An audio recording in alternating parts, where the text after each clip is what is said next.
ప్రభునందు ప్రియులారా, అందరూ కూడా కొన్ని నిమిషాలు క్లుప్తంగా దేవుని యొక్క మాటలను మనందరం కూడా జ్ఞానం చేసుకుందాం. ఈరోజు ప్రియులు చదివిన కీర్తన భాగంలో ఉన్న కాంటెక్స్ట్ ని కొన్ని నిమిషాలు అందరం కూడా నేర్చుకుందాం. ప్రతి వారం కూడా ఒక్కొక్క కీర్తన మనందరం కూడా నేర్చుకుంటున్నాం. ఈ వారం వచ్చేసరికి ఎన్నో కీర్తన నేర్చుకుంటాం? 32వ కీర్తన మనందరం కూడా నేర్చుకుందాం. అందరూ కూడా వేద గ్రంథాలు తిరుగుదాం. పరిశుద్ధ గ్రంథం నుండి కీర్తన గ్రంథము, పరిశుద్ధ గ్రంథం నుండి కీర్తన గ్రంథము, 32వ కీర్తన గ్రంథము, 32వ కీర్తన మొట్టమొదటి నుండి కొన్ని వచనాలు మనందరం కూడా జ్ఞానం చేసుకుందాం. చదవండి. తన అతిక్రమములకు పరిహారము నొందినవాడు, తన పాపములకు ప్రాయశ్చిత్తము నొందినవాడు ధన్యుడు. రెండవ మాట, యెహోవా చేత నిర్దోషి అని ఎంచబడినవాడు, ఆత్మలో కపటము లేనివాడు ధన్యుడు. చాలు ప్రియులారా, ఈ చదవబడ్డ మాటలో ఉన్న భాగాన్ని మనం విశ్లేషణ చేసినట్లయితే ఈ కీర్తన ఇంకొంచెం అర్థం అవ్వాలంటే సమూయేలు రాసిన రెండవ గ్రంథము 11, 12 అధ్యాయాల్లో ఉన్న భావాన్ని మనం చూసినట్లయితే, భక్తుడైన దావీదు బెర్షెబా విషయంలో పాపం చేసిన తర్వాత అయ్యో నేను పాపం చేశానే, నేను చేసిన పని నా యొక్క దేవుడికి కానీ సమాజానికి కానీ ఇష్టం లేని పని నేను చేశాను, పెద్ద పాపం నేను చేశానని చెప్పి గ్రహించి దేవుని యొక్క సన్నిధిలో వేడుకున్నప్పుడు రాసిన కీర్తనే ఈ 32వ కీర్తన. ఈ 32వ కీర్తనలో మొట్టమొదటి వచనాన్ని మనందరం కూడా చదివి ఉన్నాం. ఇక్కడ భక్తులు తెలియజేసిన విషయం ఏంటంటే, తన అతిక్రమములకు పరిహారము నొందువాడు, తన పాపమును ప్రాయశ్చిత్తము నొందినవాడు ధన్యుడు. అంటే పాపానికి ప్రాయశ్చిత్తం అనేది ఖచ్చితంగా మానవుడు పొందాలి. ఖచ్చితంగా మానవుడు పాపానికి విరుగుడు లేకపోతే పాపానికి ప్రాయశ్చిత్తం అనేది పొందాలి. ఆ ప్రాయశ్చిత్తం ఎవరి వల్ల కలుగుతాదో అనే విషయం కూడా కీర్తనాకారుడికి తెలుసు. ఈ 2024వ సంవత్సరంలో మనం కూడా మన వ్యక్తిగత జీవితంలో కొన్ని విషయంలో ప్రభువుని నమ్ముకున్న మునుపు అనేక పాపపు యొక్క పనులు కానీ, దేవునికి విరుద్ధమైన పనులు కానీ, లేకపోతే సమాజానికి శ్రేయస్సునిచ్చే పనులు కానీ చేయని వారమని మనం అనేక మంది ఉండొచ్చు.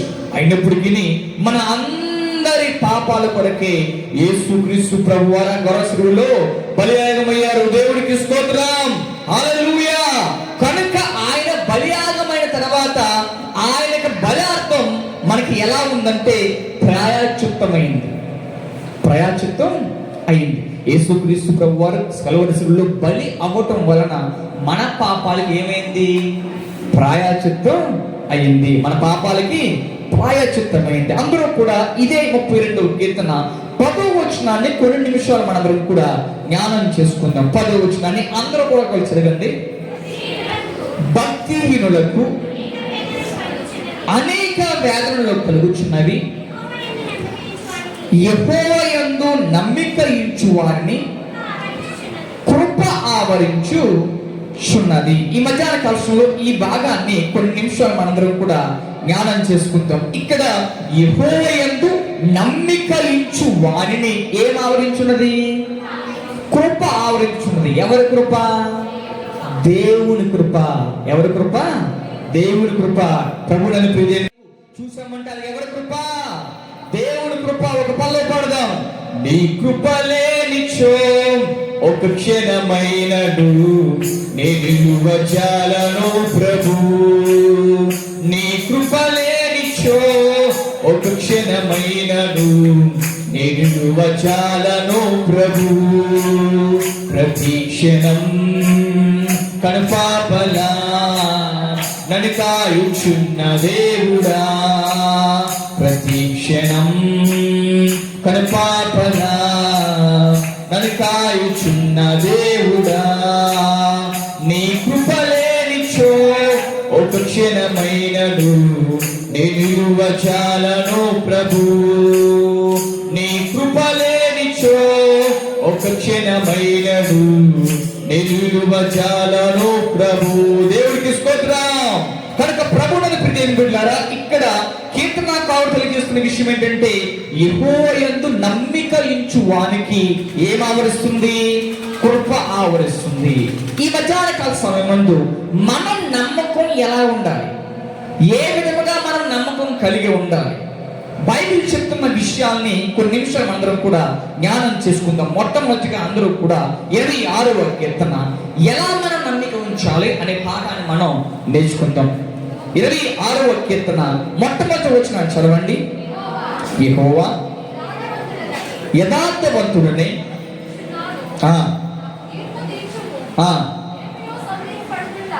ఏమియు సందేహపడకుండా యెహోవా యందు నమ్మక ఉంచి ఉన్నాను. మొట్టమొదటిగా అసలు మనం చదువుకున్న పాఠాన్ని మనం చూసినట్లయితే ఎలా నమ్మిక ఉంచాలి అనేది మనం నేర్చుకుంటున్నాం. అందులో నెంబర్ 1 మనం చూసినట్లయితే ఇక్కడ చదవబడ్డ 26వ కీర్తన మొట్టమొదటి వచనంలో భక్తుడు సందేహపడకుండా, అంటే డౌట్ పడకుండా నమ్మకం అనేది ఉంచాడు.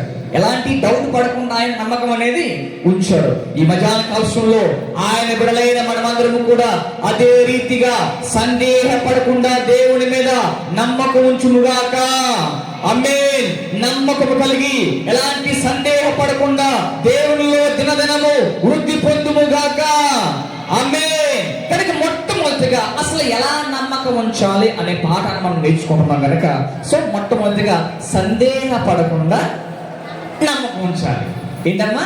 సందేహపడకుండా నమ్మకం ఉంచాలి. రెండవ భాగాన్ని మనందరం కూడా చదువుదాం. సామెతల గ్రంథము 3వ అధ్యాయం. రెండోది ఎలాంటి పాఠం? మొట్టమొదటిగా సందేహపడకుండా మనం నమ్మకం ఉంచాలని భక్తులు తెలియజేస్తున్నారు. రెండోదిగా సామెతల గ్రంథము 3వ అధ్యాయం. సామెతల గ్రంథము 3వ అధ్యాయం 5వ వచనం చదువుదాం ప్రియులారా. నీ స్వబుద్ధిని ఆధారము చేసుకొనక నీ పూర్ణ హృదయముతో యెహోవా యందు నమ్మిక ఉంచుము. దేవునికి స్తోత్రం. హల్లెలూయా.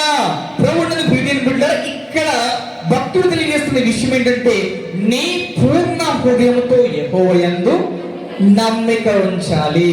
మొట్టమొదటిగా ఉంచాలి, సందేహపడకుండా నమ్మిక ఉంచాలి. రెండోది ఏంటంటే నీ పూర్ణ హృదయముతో, హృదయంతో అనలేదండి భక్తుడు, పూర్ణ హృదయంతో. పూర్ణ అంటే పరిపూర్ణంగా, కంప్లీట్ గా. ఎలాంటి శోధనలు వచ్చినా సరే, లేకపోతే ఎలాంటి ఇబ్బందులు వచ్చినా సరే, ఏమొచ్చినా సరే మనం పరిపూర్ణముగా నమ్మకం ఉంచితే దేవుడు గొప్ప కార్యాలు చేస్తాడు. దేవుడికి స్తోత్రం. హల్లెలూయా. మార్కు సువార్తలో యేసుక్రీస్తు ప్రభువారు ఆనాటి సంఘానికి లేకపోతే జనాంగానికి తెలియజేస్తున్న ఒక మాట చూద్దాం. మార్కు సువార్త 9వ అధ్యాయం.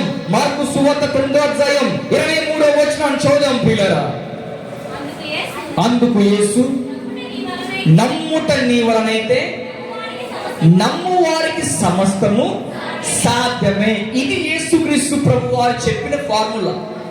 అయ్యలారా, అలనాటి జనాంగం ఎవరైతే ఉన్నారో వాళ్ళతో యేసుక్రీస్తు ప్రభువారు బోధిస్తున్న విషయం ఏంటంటే మీరు ఎలా ఉండాలి? ఇంకోసారి చదవండి మాటని. అందుకు యేసు, నమ్ముట నీ వలనైతే నమ్మువానికి సమస్తము సాధ్యమే. అంటే మనం నమ్మితే, డౌట్ లేకుండా, ఎలాంటి సందేహపడకుండా మనం నమ్మితే ఆ కార్యాన్ని దేవుడు ఖచ్చితంగా నెరవేరుస్తాడు. దేవుడికి స్తోత్రం. హల్లెలూయా. ఈ 2024వ సంవత్సరం మన మనస్సులో ఎలాంటి నమ్మకం కలిగిన తీర్మానాలు మనం తీసుకున్నామో మనకందరికీ తెలుసు ప్రియమైన బిడ్డలారా. కనుక అపనమ్మకాన్ని పక్కన పెట్టి ఈ యొక్క 32వ కీర్తన భాగంలో దావీదు భక్తుడు ఎలాంటి నమ్మకాన్ని కలిగి ఉన్నాడు, అలాంటి నమ్మకాన్ని కలిగి మనమందరం కూడా వెళ్దుము గాక.